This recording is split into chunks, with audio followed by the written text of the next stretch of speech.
Yeah, this is Garby Allen, and you're watching AEW Insider. What's up, peeps? We're back. As always, I'm your host, Lee Benson. Thank you so much for joining us for our YouTube edition of the AEW Insider. As always, we got a great show. We know AEW is doing a special show tonight in tribute to Jon Huber, who we'll get to in a minute. NXT year-end awards are coming up, plus we got a lot more. Remember, if you want to win that Bray Wyatt Firefly Funhouse Ringside Collectibles exclusive figure, you got to stick around to the end of the episode to find out how. Well, first off, peeps, as we know, we have to talk about Mr. Brodie, a.k.a. Brodie Lee, a.k.a. Luke Harper, a.k.a. Big Rig, a.k.a. the husband and father and man, Jon Huber. He passed away at a young 41 years old due to non-COVID lung-related issues. I know you all heard about it by now, but I have been very, very busy painting, so this is my first chance to actually sit down and talk to you guys about it. That guy had it all in and out of the ring. Great size, great look. He should have been a huge star, taking on the likes of The Undertaker at a WrestleMania. It has come to light that he wanted his illness kept a secret. That is why majority of us had no idea until it was too late. Since his passing, tons of superstars took online to give their regards and memory about the man. Busted Open Radio did a heck of a 3-hour special on a Monday, where the likes of Edge, Sheamus, and Sami Callihan called in to give their regards and their fondest memories with and of him. Bray Wyatt tweeted a tearjerker about the man. If you have not read Bray's, definitely check it out on her Twitter. AEW redid their whole show this week to celebrate the man.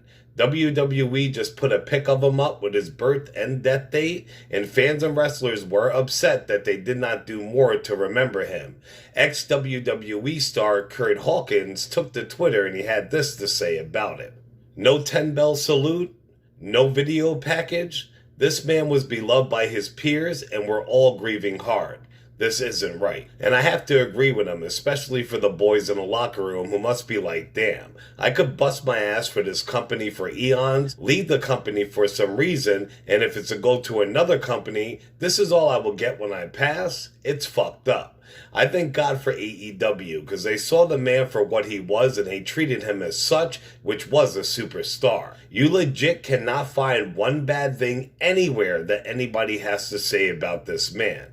Even though he was young for being in the biz so long, it is almost impossible to find somebody to have a bad word about him. There is nothing but love and sorrow for him and his family that he loves so much. Family was his life. So we here at the AEW Insider wish your family the best, and we want to say Godspeed and thank you, Mr. Huber. Rest well. On another note, Brodie Lee Jr.'s son was signed to a legitimate AEW contract. On the latest episode of What Happened When with AEW's Tony Schiavone and Conrad Thompson, Schiavone announced that AEW has gave Brodie Lee Jr.'s 8-year-old son a legit contract. What capacity it is, who knows? But they actually did let him book AEW Dynamite tonight. So if the card seems a little crazy and all over the place, it's because Brodie Lee Jr. actually picked all the matches for the night. Here is a complete transcript of Schiavone's comments on Brodie Lee and his family. First of all, he became with us one of our real leaders in the back. He didn't lead by being noisy or talking. He led by example. People say this when people pass away that he was such a good guy. But for Brodie, it's the truth. He and I really developed a very close bond when he won the AEW TV Championship and when I was in a ring interviewing him. He did the classic big guy bend down to my microphone. When the show was over and he asked how the interview was, I said, you made a mistake. I said, you're so big and tall, you never bend down to the microphone. I will put the microphone up to your mouth. Stand up tall, stand up straight, stand up strong. He said, that's great. Thank you for that. So from that moment on, we didn't see each other much longer after that. But from that moment on, he called me his mentor.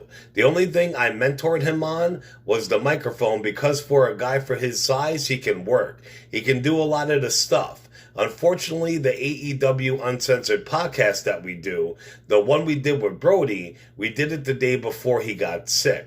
Then we heard he had got airlifted to the Mayo Clinic, and Amanda, his wife, came and met with the entire group and told us how bad a shape he was actually in. And she asked us please not to say anything to anybody. Brodie Lee's wife actually shared their final text to each other. If you're interested in what they have to say, check it out on their Twitter and Facebook. John Huber is not all that we lost this year. A slew of wrestlers died in 2020, and here's the full list.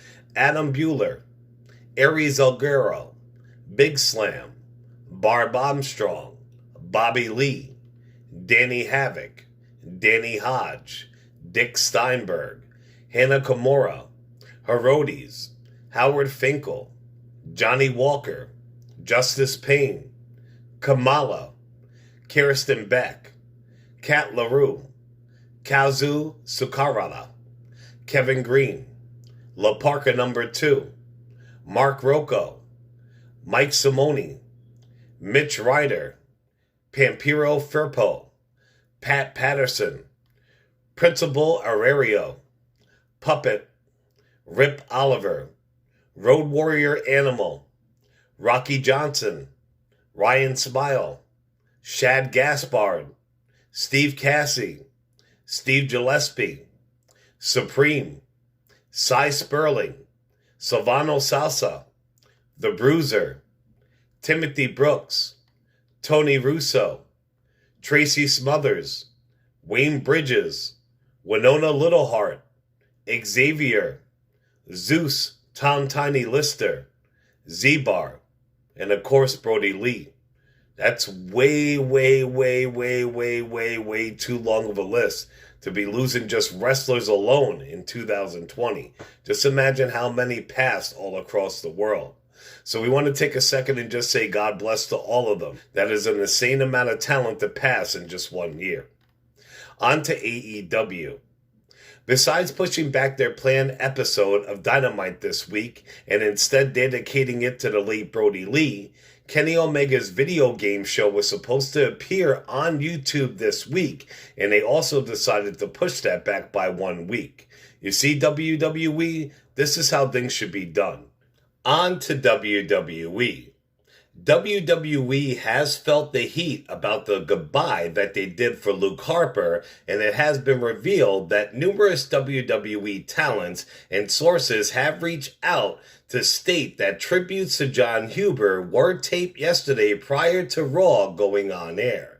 So what they're saying is that they did tape them, and it was taped on Monday, so it's not like they heard people bitching and they decided to do it. That's when they had everybody together, and that's when they did it before the show. So they're probably going to air more definitely on SmackDown Friday, if not even a little on NXT, which they should, because he and the Wyatt family were there for quite some time.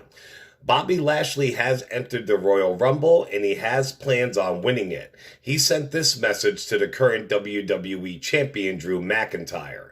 Lashley said, "The one title that's eluded me my entire career is the WWE Championship. Next time I have the opportunity to get a shot at Drew McIntyre, I won't miss. I'm officially entering the Royal Rumble, and the hurt will follow." The 2020 NXT Year-End Awards are coming. You can go to WWE.com right now and vote on them. Here are the categories, the nominees, and my picks. First up, we have the Breakout Star of the Year, which is Pat McAfee, Damon Priest, Shotzi Blackheart, Cameron Grimes, Dexter Lumis, Timothy Thatcher, Raquel Gonzalez, Santos Escobar, or Ilya Dragunov. Now this is a tough category. Dragunov is a fucking beast, a machine. Gonzalez has been dominating the women's division. Grimes, Blackheart, Thatcher, they all been kicking ass. But for me, it's a toss-up between Lumis and McAfee. Now, I want to go with Pat McAfee, but he is not a full-time wrestler. Even though when he does wrestle, that dude's amazing in the ring. So I'm going to have to go with Dexter Lumis. He's just begun, and that dude's going to be a big star. On to Rivalry of the Year. We have Adam Cole versus Pat McAfee, Candice LeRae versus Io Shirai, Damon Priest versus Johnny Gargano, Dexter Lumis vs. Cameron Grimes, Shotzi Blackheart vs. Robert Stone, Rhea Ripley vs. Raquel Gonzalez, Walter vs. Dragunov, and Kaylee Ray vs. Piper Niven. Now, I gotta say, I'm a huge Robert Stone mark. I think that dude is hilarious and his gimmick is so good. Him and Shotzi had a fucking blast this year going at it with each other, and so did we watching it. Priest and Gargano have been effing awesome. Gonzalez and Ripley have gone all out on each other every time. Walter and Dragunov probably should win Match of the Year. Cameron Grimes against Lumis has been creepy and so much fun to watch. But I have to go with Adam Cole and Pat McAfee, though. Had they planted the seeds on a McAfee show leading right into their amazing matches on NXT. Those two are my pick to win. Next up, we have the Tag Team of the Year, which is the Undisputed Era, Oni and Danny, Breezango, Imperium, Gallus, and Legado del Fantasma. Now, I give major props to Oni and Larkin. I have wanted those two to get a proper push for years now. They are the real deal, but I have to go with the Undisputed Era. Another epic War Games. Cole dominated this year, and O'Reilly is just getting his proper push. They need to really push Roddy to the moon also. That dude is a workhorse, but yeah, Undisputed is my pick of the year. Next up, we have Male Competitor of the Year, which is Finn Balor, Adam Cole, Johnny Gargano, Keith Lee, Walter, and Tommaso Ciampa. Now, Gargano's heel turn has been so much fun to watch this year. Also, Keith Lee becoming double champion before getting called up was pretty awesome. Balor won the NXT title again, but he was injured for a while. But you know I gotta go with Adam Cole, baby. He's the best in NXT right now. We have Female Competitor of the Year, which is Rhea Ripley, Io Shirai, Candice LeRae, Dakota Kai, Kaylee Ray, and Tegan Nox. Now, Riley's loss to Charlotte at Mania really hurt her. She has recently just started to properly dig herself out of that hole. For me, it's a toss-up between Dakota Kai and Io. Kai has been a tremendous star since her return from NXT and her heel turn. And as soon as Io changed her look and gimmick, she's been on fire and a kick-ass NXT champion. Fuck, I want to go with Dakota Kai so bad, but I gotta go with Io. NXT Event of the Year. We have TakeOver Blackpool 2, TakeOver Portland, TakeOver In Your House, Great American Bash, TakeOver 30, TakeOver 31, Halloween Havoc, and TakeOver War Games. For me, this is a hard category again. Like I always say, you can go back and listen. NXT pay-per-view is almost fucking gold every time. Live, watching on TV, they very rarely have a fucking bad one. Now, Halloween Havoc was a fun show. TakeOver Blackpool 2 was a kick-ass pay-per-view from start to finish. TakeOver 30 was an epic milestone. But I gotta go with War Games. War Games has killed it since NXT brought it back, and they did not disappoint this year. On to the NXT Future Star. We have Austin Theory, Jake Atlas, Leon Ruff, Casey Canizero, Kaden Carter, Indy Hartwell, Zia Lee, A-Kid, Aofi Valkyrie, and Pretty Deadly. Atlas is great, but he hasn't done too much yet. Leon Ruff had a great breakout the last few months, but he's way too small. I just don't know how much longer his push is going to last. I don't see long term with him. Casey quit and she came back and she has not done much at all. I got to go with Austin Theory. Even though he was taken off screen and demoted back down to NXT for the main roster due to sexual misconduct claims, I have followed this kid for years, and trust me, he is a future champion as long as he can keep his nose clean. And finally, we do have the NXT Match of the Year. We have the Fatal 4-Way Iron Man match against Finn Balor versus Tommaso Ciampa versus Adam Cole versus Johnny Gargano for their Super Tuesday. We have Adam Cole versus Finn Balor for the NXT title on Super Tuesday 2. We have Johnny Gargano versus Tommaso Ciampa We have Finn Balor versus Kyle O'Reilly at TakeOver 31. We have Keith Lee versus Adam Cole at the Great American Bash. We have the ladder match for the North American Championship at TakeOver 30. We got Io Shirai versus Candice LeRae at Halloween Havoc. We have Drew Gulak versus Walter for the NXT UK title match. We have men's War Games match, the women's War Games match, Rhea Ripley versus Io Shirai versus Charlotte. We have Gallus versus Imperium versus GYV versus Andrews and Webster in a ladder match. We have Tyler Bate versus Jordan Devlin. We got Bronson Reed versus Roderick Strong versus Johnny Gargano. And finally, we have Matt Riddle versus Timothy Thatcher. Riddle and Thatcher beat the piss out of each other and they put on one hell of a clinic. Finn Balor and O'Reilly was fucking epic. If you want to see a match done right in every way possible, definitely go check that out. It was definitely my second favorite of the year. Cole vs. Lee was great, but I hated the outcome. But I have to go with Walter and Dragunov. Like, holy fuck. If you have not seen this match, go run and watch it. Watch the version with WWE wrestlers watching the match and giving their commentary, opinions, and reactions as it goes on. This match was something fucking very special and definitely my NXT match of the year. WWE legend Natalya has decided to rename her signature move after the late Brodie Lee. Big E made a bunch of loving tweets about Brodie. You could tell those two were very tight. Natty saw some of them and she had this to comment. This made my day. I'm going to rename the spinning lariat after Brodie. If you ask me, that's very cool of her and that was his move. Now on the Mustafa Ali. One fan tweeted out that Retribution storyline was DOA, which is dead on arrival, and it's now unwatchable. He said you were a knee-jerk reaction by Vince getting yelled at by investors just like WWE Underground.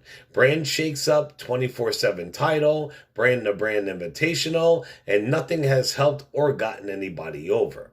Mustafa Ali took a dive into the fan's Twitter account, and he didn't have to go very far to find ammunition for his comeback. Ali replied, "Before tweeting this, you retweeted something to win a free fleshlight. I just wanted to point that out." That's fucking epic. On to random wrestling and sporting news. Now, Mexico is very strict about wearing masks. They go to crazy lengths to enforce people to do so. And Mexico, at wrestling shows, the talent, that is right, the wrestlers, the performers, what have you, they were instructed by the Mexican government that while performing, if they see people not wearing their masks, to legit throw chairs at them. If you ask me, they should bring that to the U.S. Alright, peeps, well that's it for this episode. Remember, if you want to win that Bray Wyatt Ringside Collectibles special Firefly Funhouse action figure, all you have to do is stay right here on YouTube. You have to be a subscriber, so if you're not, make sure you do so. Besides that, just like, comment, and share any video, including this one. So subscribe to our YouTube at the AEW Insider, like, share, and comment, and boom, when we hit 500 stubs, I will be doing a random drawing and sending out that awesome Firefly Funhouse exclusive figure. Remember to show us some love on all major podcasting platforms, also on Facebook and YouTube under the AEW Insider, and on Twitter under the AEW Insider 1 as in the number 1. As always, I'm your host, Lee Benson. Thank you so much for joining us on the AEW Insider. You peeps have a great holiday. Ciao.